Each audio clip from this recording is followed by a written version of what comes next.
बिस्मिल्लाहिर्रहमानिर्रहीम अस्सलाम वालेकुम। यूक्रेन और रशिया की जंग तीसरी जंग अजीम में बदलने जा रही है। बार बार वार्निंग जारी की जा रही थी कि ये एटमी मिसाइल की जंग में बदल जाएगी और इस पर न्यूक्लियर हथियार चल जाएंगे और ये दुनिया के अंदर न्यू वर्ल्ड ऑर्डर की जंग है और इसमें जो लड़ाई हो रही है वो बड़े पैमाने पर है। रूसी सदर पुतिन ने ऑर्डर जारी कर दिए हैं कि एटमी मिसाइल बेलारूस में तैनात कर दिए जाएं और तैनात करते साथ ही उनका रुख वेस्ट और यूरोप की जानिब होगा, यानी यूरोप के कई ममालिक निशाने पर होंगे। ये बेलारूस में क्यों मिसाइल तैनात किए? देखिए, बेलारूस असल में इत्तेहादी है रूस का। उसने कहा था कि अगर यूक्रेन की जंग के अंदर यूरोप पर एटमी मिसाइल, यानी यूरोप की जो खास तौर पर बाउंड्री है, उसका जो बॉर्डर है वो कई यूरोपियन ममालिक का बेलारूस से मिलता है, तो अगर आप बेलारूस में एटमी मिसाइल तैनात करते हैं तो पूरे का पूरा यूरोप निशाने पर होता है और असल में अमेरिका ने यूरोप को आगे लगाकर लड़ाई की है। अब पुतिन ने दस्तखत कर दिए हैं और अहकाम जारी कर दिए हैं कि एटमी मिसाइल इस वक्त तैनात कर दिए जाएं बेलारूस में और इन सब का जो निशाना है वो यूरोप के तमाम ममालिक की तरफ होगा, चाहे वो फ्रांस हो, जर्मनी हो या दीगर ममालिक हो।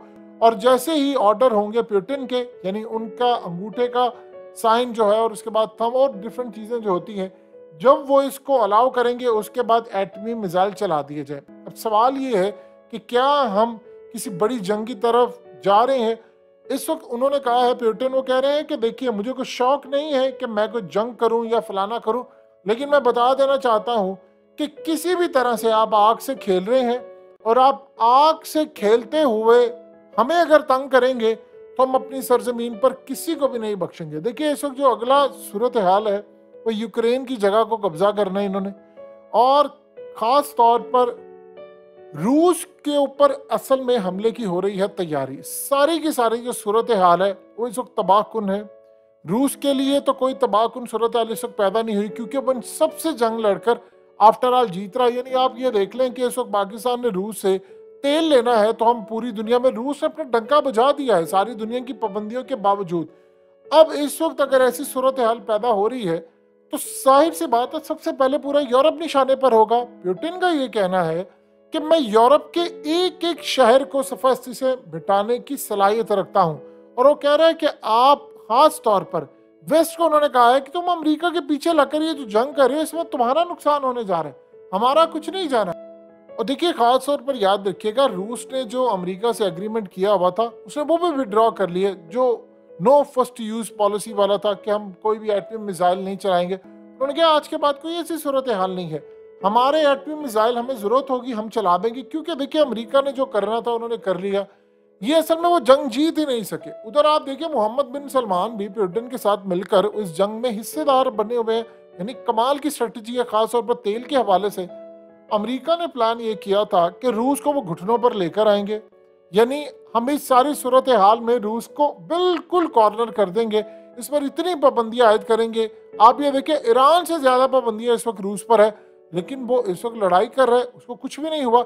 उल्टा वेस्ट का बेड़ा गर्क हो गया है कि रशियन जो तेल है वो भारत खरीदता है और भारत से आगे यूरोप को जाता है। यानी आप जरा तमाशा देखिए, रशिया से पहले तेल भारत जाता है, उसका किराया, फिर भारत से आगे, यानी आप अंदाजा करें, भारत से आगे वही तेल यूरोप लेता है। यूरोप के साथ पहले, यानी रशिया से वो तेल लेते थे, उनकी पाइपलाइन थी, वहां से तेल डायरेक्ट आता था, उनको कोई लाने ले जाने का मसला भी नहीं था और आसानी के साथ पूरे यूरोप को बिजली भी मिलती थी, गैस भी मिलती थी, तेल भी मिलता था, सारी चीजें थी। अब यहाँ पर पहले भारत जाएगा, भारत अपना कट रखेगा। भारत असल में समझ ले अपना भी तेल ले रहा है, यूरोप का भी उसको सस्ता पड़ता है। रूस ने तो कह दिया है कि पाकिस्तान को उन्होंने कोई सस्ता तेल नहीं दिया, लेकिन भारत को वो सस्ता मिलता है, वो क्वांटिटी भी उसकी ज्यादा है और फिर वो आगे उसको बेचता है। यूरोप देखिए कितना बेवकूफ बना हुआ है, गैस उसकी फारिग है, महंगाई वहां पर है, इंडस्ट्री वहां पर बंद हो रही है, और इस सारी सूरत हाल में आप अब अपने शहरों को और मुल्क को तबाह करने के लिए आगे हैं, सिर्फ इस चक्कर के लिए कि आप लोग रशिया से जंग करना चाह रहे हैं अमेरिका के कहने पर, क्योंकि रशिया को आप तबाह करना चाहते हैं और उसके बाद आपने चाइना की तरफ आना, लेकिन आप यहाँ पर स्टक हो गए। एग्जैक्टली ये सूरत हाल थी कि इन्होंने अफगानिस्तान में आए थे जंग करने के लिए। वो अफगानिस्तान तो एक बहाना था, निशाना तो पाकिस्तान था, और वो पाकिस्तान उन्होंने आना था लेकिन वो अफगानिस्तान से नहीं जीत पाए तो उन्होंने पाकिस्तान कोशिश उन्होंने पूरी की और हम बर्बाद भी हुए काफी हद तक, लेकिन वो फिर इस सारी सूरत हाल में अमेरिका जीत नहीं पाया और वो जूते खाकर यहाँ से निकल गया। अब अगली जो सूरत हाल पैदा हो रही है वो मिसाइल का क्या मतलब है। देखिए, अगर अमेरिका ने जो प्लान किया है, उसने कहा कि मैंने F-16 देने हैं यूक्रेन को। रशिया ने कहा है कि अगर एक भी F-16 आया किसी भी पर्पस के लिए उसको गिराएंगे और उस मुल्क को भी छोड़ेंगे नहीं। क्लियरली उन्होंने वार्निंग जारी कर दी है कि मैं नहीं काम करूंगा। आप पुतिन को अंडर एस्टिमेट कर गए हैं। इन्होंने बड़ी कोशिश की उसको जहर देने की, इन्होंने बड़ी कोशिश की कि उसके बंदे खरीदें।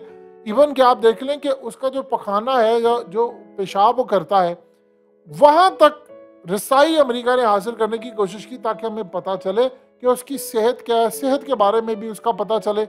लेकिन वो बुरी तरह नाकाम हो गए हैं। और पुतिन इस वक्त जो अपनी गेम खेल रहा है वो बड़ी जबरदस्त खेल रहा है। उसने मुसलमानों को साथ मिलाया हुआ है, चाइना उसकी बैक पर खड़ा है, सेंट्रल एशियन कंट्रीज को उसने पकड़ा हुआ है और इंडिया को भी कहीं ना कहीं उसने अपने साथ रखा है। तो अमेरिका तो इस वक्त तना है। आप देखिए, यूरोप ने कहा भारत को कि भाई तुम तेल तो हमें बाद वाला मामला छोड़ो, तुम इस वक्त रशिया के साथ ताल्लुकात क्यों बहाल करें। उसे कहा मुनाफिक लोग तो तुम हो, तुम लोग रूस से तेल लो, चीजें लो, वो सब ठीक है, यानी हम भी तुम्हें दे, तुम वहां से किसी तीसरे जरिए से लो, किसी तीसरे मुल्क से लो, तुम्हें इतना हो तो तुम ना लो, ना लो उनसे कोई चीज। तुम लोग फैसला कर लो कि हमने रशिया का तेल नहीं लेना। लेकिन प्रॉब्लम यह है कि अगर वो वहां से नहीं लेंगे तो फिर वो कहां से लेंगे, अपनी जरूरत कहां से पूरी करेंगे। देखिए, दुनिया के अंदर जिसने भी अमेरिका के पीछे लगकर अपना बेड़ा गर्क किया, उसका हाल जो हुआ वो आप सबके सामने है।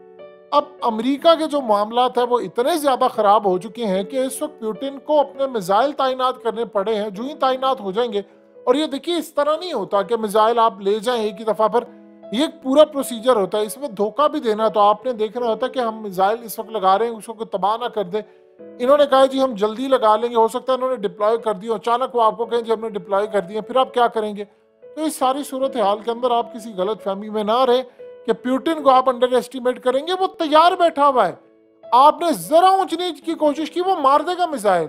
वो इस चीज का बिल्कुल इंतजार नहीं करेगा कि कितने शहर तबाह होते हैं। वो कह रहा है कि मैं इतना इस वक्त गुस्से में हूं कि मैंने जितने सोवियत यूनियन के यानी टूटने के बाद ममालिक थे उन सबको मैंने शामिल करने का प्लान किया हुआ है। इसलिए देखिए, सेंट्रल एशियन कंट्रीज जो टूटकर उससे अलग हुई थी वो इस वक्त उनको कुछ नहीं कह रही, यानी कोई पुतिन की बात से कोई इख्तलाफ करने की जरूरत नहीं कर रहा। उनको पता है कि अगर हमने ये काम करने की कोशिश की, अगर हमने ये हरकत की तो वो फिर छोड़ेगा नहीं, तो वो अपनी जगह पर ठीक है। लिहाजा इस सारी सूरत हाल में एक कमी है जो शायद बांग्लादेश नहीं ले पाए। उधर आप देखिए उसका टूटकर अलग हुआ, उसने कहा कि मैं करूँगा, हम क्या ले पाए थे। हमारी तो अपनी हालत है कि अगर इस सूरत हाल में हम बांग्लादेश के साथ अगर शामिल हो जाते हैं तो हमारे $2 अरब हैं और उनके कई अरब डॉलर हैं। चले इस चक्कर के अंदर हमारे जो ज़खायर हैं उनमें तो कम अज़ कम इजाफा हो जाएगा और कुछ होना हो। लेकिन क्या वो हमारे साथ शमूलियत इख्तियार करेंगे? क्यों इख्तियार करेगा कोई ऐसे मुल्क के साथ शमूलियत इख्तियार जो खुद जिसके मुल्क में गुफ्तगू हो रही हो कि आज गया कल गया डिफ़ॉल्ट हो जाएगा, इसकी इकॉनमी ख़त्म है। तो हमें सीखना चाहिए पुतिन से, उसने अपनी इकॉनमी बेहतर की आज इस लेवल पर है कि वो अपने मिसाइल डिप्लॉय करे कि कोई भी उसको तंग करेगा उसको छोड़ेगा नहीं।